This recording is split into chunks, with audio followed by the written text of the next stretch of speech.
Okay, this is a topic that you've probably all heard about, but haven't really dived into. So I'm going to just give out some facts here and kind of explain the situation. So we're explaining why and when we attacked Venezuela. So first contact, when we first went hands on, got the hands dirty, built Ford tough type shit, was September 2nd, 2025. So very recently this occurred, right? The strike was carried out by the US Navy, and the strike consisted of an attack on a boat carrying members of the Tren de Aragua gang in the Caribbean Sea. The reason we can and did blow them up is because Trump designated them as a terrorist group. That's why he's claiming they can do it. There are other people saying he can't legally do what he's doing. So that's where the controversy comes into play. In this attack, we killed 11 people, and we did a double tap strike, which is also causing controversy because basically we flew over, blew up the boat, and then we said there's some survivors, and then we did it again, which is kind of insane when you think about it.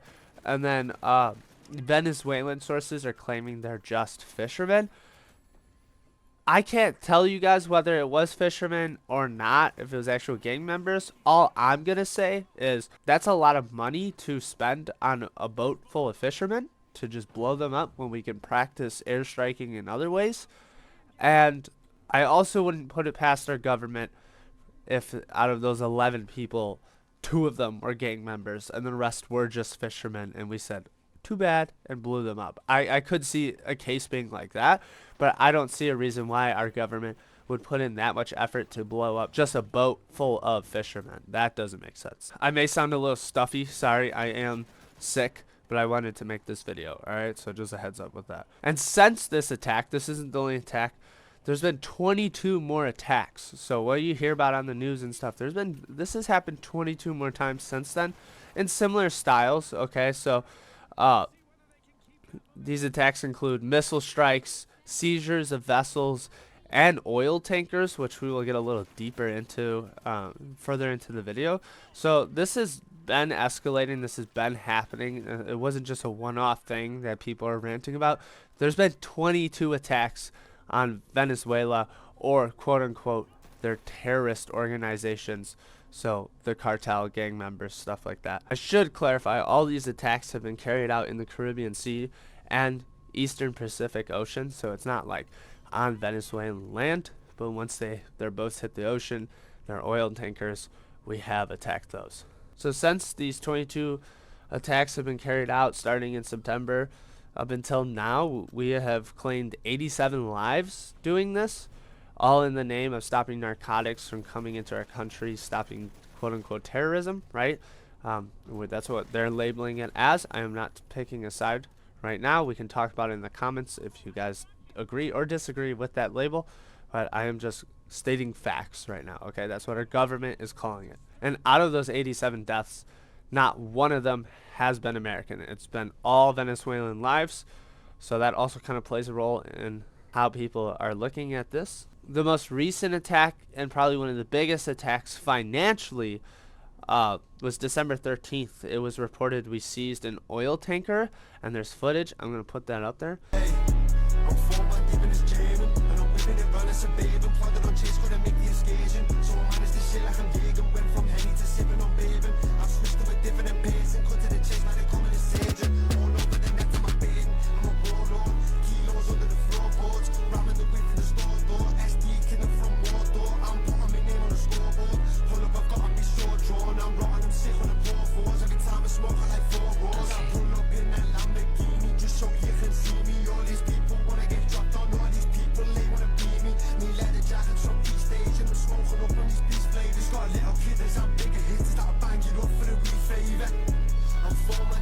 The video goes hard, I'm not gonna lie. The edit's pretty clean. Pretty good propaganda, probably better than any US Army or Navy commercial you've ever seen. So there's that, right? They got that out of it. But seizing this oil tanker, one of their largest oil tankers, caused their oil exports to plummet. Of course, we just captured one of their biggest oil tankers. So that caused a lot of controversy as well, because it's like we've kind of had a history of attacking countries and claiming it's because of terrorism and other stuff, and There just so happens to be a lot of oil involved. So a lot of people are taking that into consideration as a motive for stopping this quote unquote terrorism, right? Especially when quoted from Trump when he was answering questions from reporters, ships' content would remain in U.S. possession, meaning the content of an oil tanker is oil. So, when I looked into this, in the past we have, when we secure oil and stuff, turned around and sold it. So when you secure a country's largest oil tanker with all its oil and you turn around and sell it, there's a pretty big profit in that. So that is like, we cannot ignore that as an incentive to be doing this, right? I know it's to stop fentanyl, to stop terrorism of the cartels and stuff, but can't deny there is a big gain in finances because of this. And then on top of all that, we also imposed a new sanction against companies doing business with Venezuelan oil companies or tankers and stuff. So of course that puts more pressure on these companies doing business with Venezuela and Venezuela itself, because of course they're profiting off of the oil as well. So it could just be a big fight over oil. So the excuse that the government gave, because of course the government didn't say, oh, we were after the oil on the oil tanker. They said the ship has been sanctioned for multiple years because of its, quote, involvement in an illicit oil shipping network supporting foreign terrorist organizations. I don't know what that means. I tried to look into it. I don't know if there really is any proof of them selling oil to countries and terrorist organizations. I don't know if they're saying the gangs that they're labeling as terrorist organizations right now as those terrorist groups that they're selling it to. So I don't know if they're saying they're selling oil to the cartel. I really don't know what that means, but that's their claim. That's their reasoning for capturing the oil tanker, and that is quoted from Attorney General Pam Bondi. So that's the source of those claims. Just saying. So now that we got all the recent events out of the way, right? Like that's the current from September to December shit that has happened. Now you know what's going on. I will say there's been a buildup, because you may be sitting there going, oh, I've heard of this before 2025. I've heard of talks of Venezuela and attacks on the cartel and stuff like that. There's been whispers of that for a while. Trump in 2017 is when he first mentioned military action against Venezuela. So this has been spoken of for a while, and reports also claim in 2018 he asked why we couldn't just invade. Those are reports and claims. That is not confirmed. I couldn't find anything saying, oh, for sure Trump said this, but yeah. So we just talked about what our government, by our, I mean the US, claims happened, the reasons they're claiming they're doing it, and who, where, how many people were killed, stuff like that. Now I'm going to talk about the controversy, how the people opposing these actions view it. The UN High Commissioner for Human Rights, they claim the attacks violate international human rights law as they constitute extrajudicial killings. Okay. International law usually doesn't permit lethal force unless it's last resort. So what they're saying is, legally, we shouldn't be allowed to just nuke people in a boat because they're smuggling drugs, right? They're not coming over to kill people physically. You could argue that them bringing the drugs into the country kills people. They're saying there's other ways to prevent this, that you don't have to just airstrike them.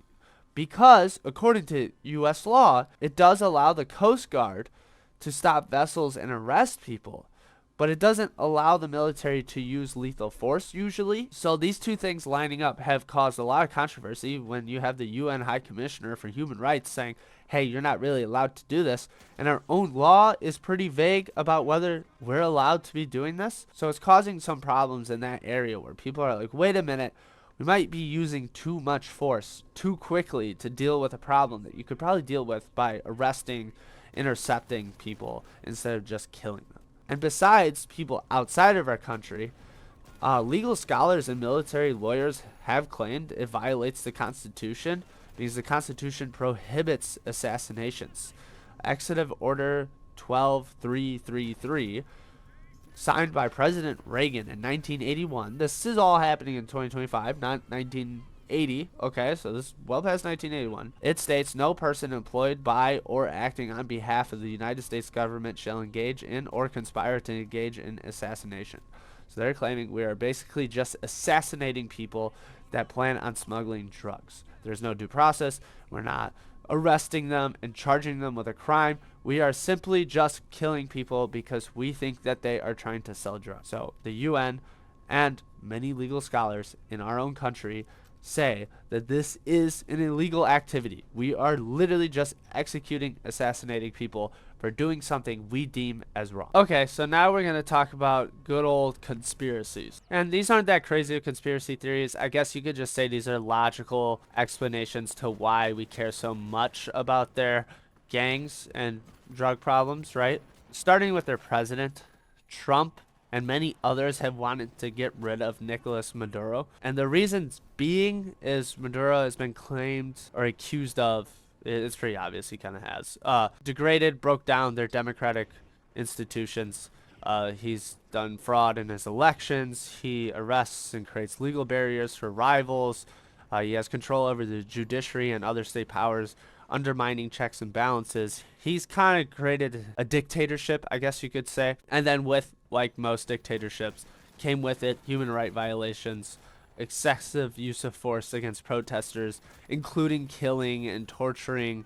He also detains people and restricts freedom of speech and freedom of press. So he's not a great guy, okay? So that obviously influences some things, because a man in power with that type of, I don't want to say attitude, but that way of thinking is sometimes scary. But this is where you're going to be like, oh, okay, this makes more sense. Because that shit goes on all around the world, and we don't always get involved. He is accused for the problem with some of the mass migration because of the people trying to leave him.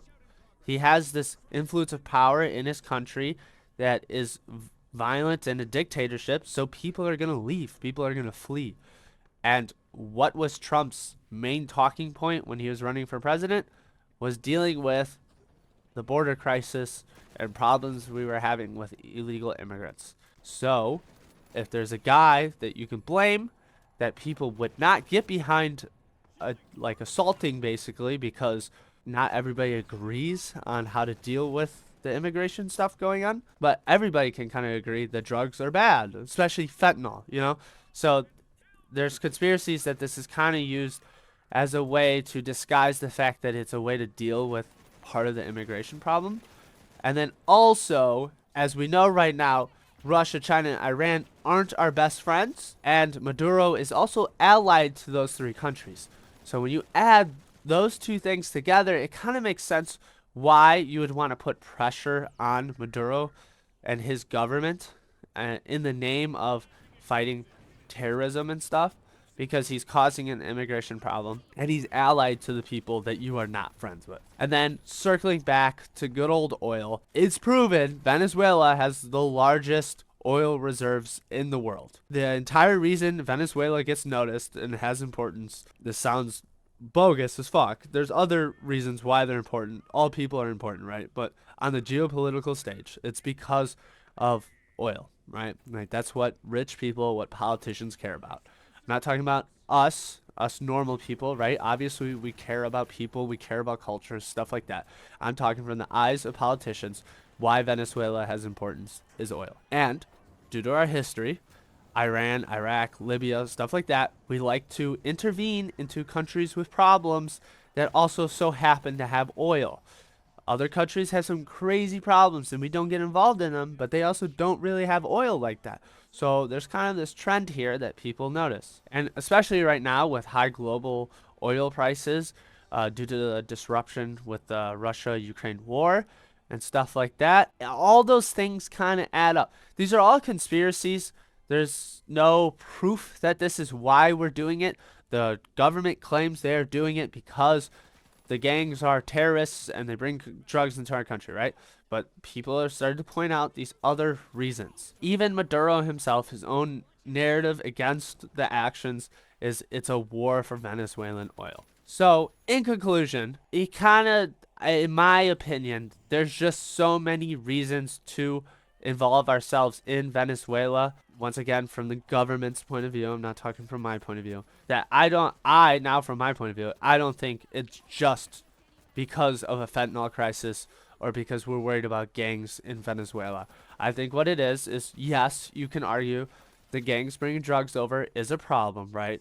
But also, I think we're trying to put pressure on Venezuela as a whole because of the immigrant crisis, oil, who they're allied to, who they get along with, right?